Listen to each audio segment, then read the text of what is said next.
Hello everyone, आज हम कार्यपत्र 76 करेंगे, चुनावी राजनीति। तो आइए इसको स्टार्ट करते हैं। स्वतंत्र चुनाव आयोग। हमारे देश में चुनाव एक स्वतंत्र और बहुत शक्तिशाली चुनाव आयोग द्वारा कराए जाते हैं। उसे उसी तरह की स्वतंत्रता प्राप्त होती है जो कि एक न्यायपालिका के जो मुख्य होता है उसको होती है। यानी सुप्रीम कोर्ट के पास जितनी पावर होती है इतनी इस पे पावर होती है। तो मुख्य चुनाव आयुक्त की नियुक्ति भारत के राष्ट्रपति द्वारा ही की जाती है। जो मुख्य चुनाव है इनकी नियुक्ति ये कब होंगे, ये सब हमारे राष्ट्रपति भी करते हैं। चुनाव की घोषणा से लेकर परिणामों की घोषणा तक चुनाव के संचालन और नियंत्रण के हर पहलू को चुनाव आयोग निर्णय ही तय करता है। यानी चुनाव की डेट, उसके बाद वोटों को गिनना, जो पार्टी जीती उसको बताना, ये सब काम कौन करता है? चुनाव आयोग निर्णय करता है।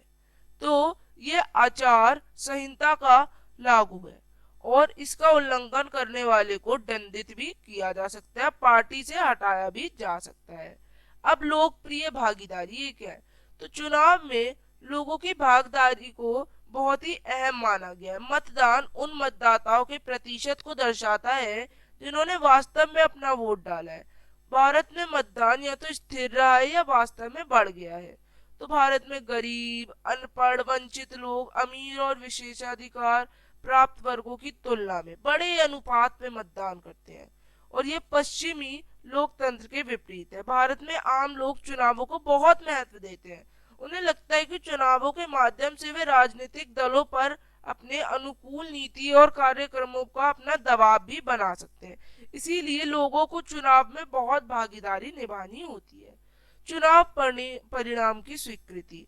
तो भारत के चुनावों के परिणाम खुद के लिए बोलते हैं। जैसे कि सत्ताधारी दल नियमित रूप में भारत जो है ये चुनाव करता है।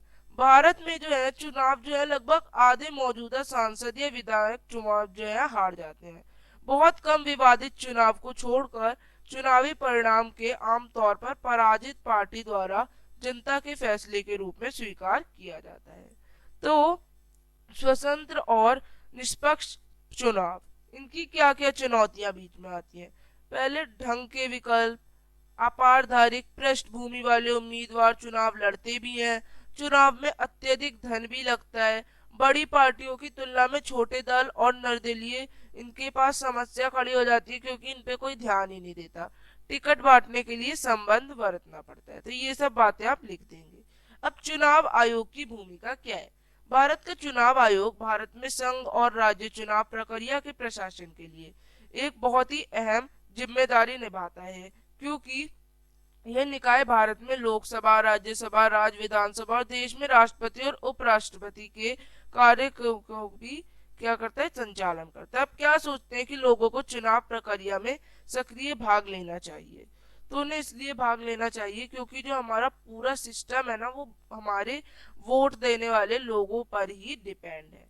तो इसीलिए उन्हें चुनाव प्रक्रिया में थोड़ा एक्टिव रहना चाहिए और अपनी भागीदारी निभानी चाहिए। तीसरा, स्वतंत्र और किराए के चुनाव से पहले क्या चुनौतियां हैं? उम्मीदवार और राजनीतिक दलों की धन शक्ति। दूसरा, आपराधिक तत्व राजनीतिक मैदान में प्रवेश कर रहे हैं। पारिवारिक राजनीति, छोटे दलों और निर्दलीय दलों के नुकसान, नीतियों और व्यवहारों में पार्टी की समानता।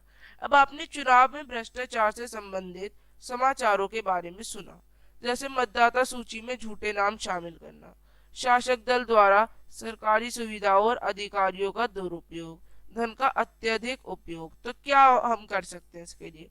स्वतंत्र और निष्पक्ष चुनाव करें। इसके साथ साथ अच्छा निर्णय लेने वाली सरकार चुने। मतदान करने से पहले एक अच्छे विचारक, एक अच्छी सोच धारा वाले पर्सन बने। तो इस तरह से आप वर्कशीट करेंगे। अब हम मिलेंगे अगली वर्कशीट्स के साथ। तब तक के लिए बाय एवरीवन। चैनल को लाइक, सब्सक्राइब एंड शेयर करें।